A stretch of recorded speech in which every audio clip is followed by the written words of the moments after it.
Assalamualaikum warahmatullahi wabarakatuh. Nama saya Fikri Ridwan Fatur Rahman dari Prodi Teknik Informatika Universitas Pasundan, NRP 2030401. Saya di sini akan menjelaskan analisis layanan GoFood. Baik, yang pertama pokok bahasanya. Di nomor satu ada apa itu GoFood. Di nomor kedua cara pemasaran GoFood. Ketiga teknologi telekomunikasi. Dan keempat teknologi GPS. Yang pertama, apa itu GoFood? GoFood adalah layanan pesan antar makanan terbesar di dunia di luar Cina dan bekerja sama dengan 400.000 merchant di berbagai kota di Indonesia. Terdapat lebih dari 400.000 restoran telah menjadi GoFood partner dan resmi bekerja sama dengan GoFood. GoFood merupakan layanan pesan antar online di aplikasi Gojek. Mitra usaha yang sudah terdaftar di layanan GoFood akan menerima pesanan di GoFood di aplikasi GoBiz dan berkesempatan untuk meningkatkan penjualan dengan memperluas jangkauan usaha ke pengguna aplikasi Gojek. Melalui layanan GoFood, Anda juga dapat meningkatkan jumlah pesanan dengan cara menampilkan foto banner yang menarik, selalu update foto menu makanan, dan mengatur ketersediaan menu. Selain itu, Anda juga bisa mengelola usaha di GoFood dengan optimal, seperti mengatur jam operasional dan status buka atau tutup restoran. Selanjutnya, keunggulan menjadi partner GoFood.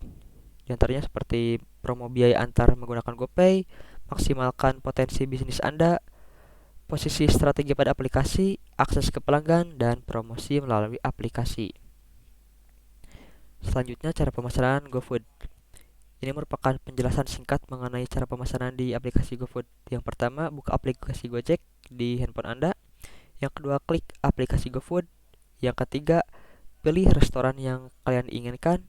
Yang keempat, cek kembali pesanan Anda. Lalu yang kelima, check out atau bisa melakukan pembayaran, bisa menggunakan GoPay atau dengan tunai. Yang keenam, tunggu pesanan hingga sampai di tujuan. Yang ketujuh, pesanan sampai dan nikmati makanan. Baik, terdapat beberapa langkah-langkah memesan GoFood di aplikasi Gojek. Yang pertama, klik dan masuk ke aplikasi Gojek yang sudah terinstall di HP kalian. Jika belum memiliki akun, buat terlebih dahulu. Yang kedua, pilih fitur GoFood yang terdapat di bagian bawah dalam aplikasi Gojek, yaitu komputasinya yaitu seleksi. Lalu, yang ketiga, pilih restoran atau makanan yang diinginkan yang sudah terdaftar di GoFood. Atau kalian juga bisa mencari makanan atau restoran yang diinginkan dengan menggunakan fitur search pada bagian atas. Di sini saya mencoba mencari restoran dengan menggunakan fitur search, lalu pilih restoran yang sesuai atau yang diinginkan. Di sini komputasinya yaitu input data dan seleksi. Lalu yang keempat, pilih menu makanan yang diinginkan dengan mengklik tombol tambah.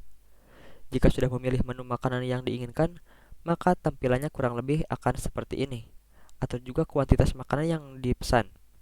Komputasi yang digunakan adalah seleksi dan informasi. Lalu yang kelima, lakukan pengecekan ulang makanan yang dipesan, kuantitas makanan yang dipesan, total harga, lokasi pengantaran, dan jenis pengirimannya. Terdapat dua opsi yang berbeda.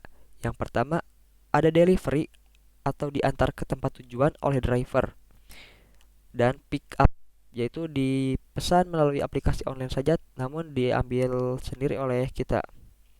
Jika sudah, lalu klik pesan untuk melakukan pemesanan dan pembayaran jika menggunakan GoPay. Komputasi yang digunakan adalah informasi, seleksi, input data, dan kalkulasi. Selanjutnya yang keenam, setelah melakukan checkout, kita hanya tinggal menunggu pesanan diproses dan diantarkan. Kita juga bisa melihat atau memantau status pesanan kita, apakah masih diproses atau sudah diantar di jalan. Ini merupakan kegunaan dari teknologi GPS atau Global Positioning System. Komputasi yang digunakan adalah informasi. Ini adalah tampilan pada maps atau pada peta ketika pesanan sudah sampai di tempat tujuan. Bisa dilihat di foto sebelah kiri, lalu di sebelah kanan, yaitu langkah terakhir yang ketujuh, memberikan rating dan pembayaran jika menggunakan uang tunai. Komputasi yang digunakan adalah seleksi, informasi, dan kalkulasi. Dan yang terakhir, paling terakhir itu selamat menikmati makanan. Selanjutnya, teknologi telekomunikasi. Telekomunikasi adalah teknik pengiriman atau penyampaian informasi dari suatu tempat ke tempat lain. Dalam kaitannya dengan telekomunikasi, bentuk komunikasi jarak jauh dapat dibedakan atas tiga macam. Yang pertama, komunikasi satu arah atau simplex. Dalam komunikasi satu arah atau simplex, pengirim dan penerima informasi tidak dapat menjalin komunikasi yang berkesinambungan melalui media yang sama. Contoh seperti pager, televisi, dan radio. Yang kedua, komunikasi dua arah atau duplex. Dalam komunikasi dua arah atau duplex, pengirim dan penerima informasi dapat menjalin komunikasi yang berkesinambungan melalui media yang sama. Contoh telepon dan VoIP. Yang ketiga yaitu komunikasi semi dua arah atau half duplex. Dalam komunikasi semi dua arah, pengirim dan penerima informasi berkomunikasi secara bergantian, namun tetap berkesinambungan. Contohnya seperti handy-talkie, fax, dan chatroom. Selanjutnya, teknologi telekomunikasi. Teknologi komunikasi yang digunakan oleh GoFood adalah komunikasi dua arah atau duplex dan komunikasi semi dua arah atau half duplex. Karena di dalam GoFood terdapat room chat yang bisa digunakan oleh driver dan user untuk berkomunikasi. Juga terdapat fitur telepon yang fungsinya juga untuk memudahkan pembeli dan driver untuk berkomunikasi. Lalu lanjut teknologi GPS.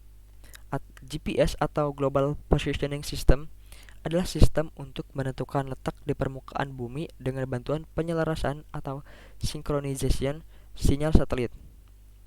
Sistem ini menggunakan 24 satelit yang mengirimkan sinyal gelombang mikro ke bumi. Sinyal ini diterima oleh alat penerima di permukaan dan digunakan untuk menentukan letak, kecepatan, arah, dan waktu. Fungsi GPS dari GoFood sendiri adalah untuk menampilkan peta atau lokasi dari restoran yang makanannya kita pesan sebelumnya. Lalu, fungsi dari GPS juga untuk menampilkan lokasi pengguna atau pembeli, driver, dan jarak dari posisi pembeli ke restoran tersebut. Mungkin cukup sekian yang dapat saya sampaikan. Mohon maaf bila ada kekurangan atau tutur kata yang kurang berkenan. Akhirul kalam, wabillahi taufiq wal hidayah. Wassalamualaikum warahmatullahi wabarakatuh.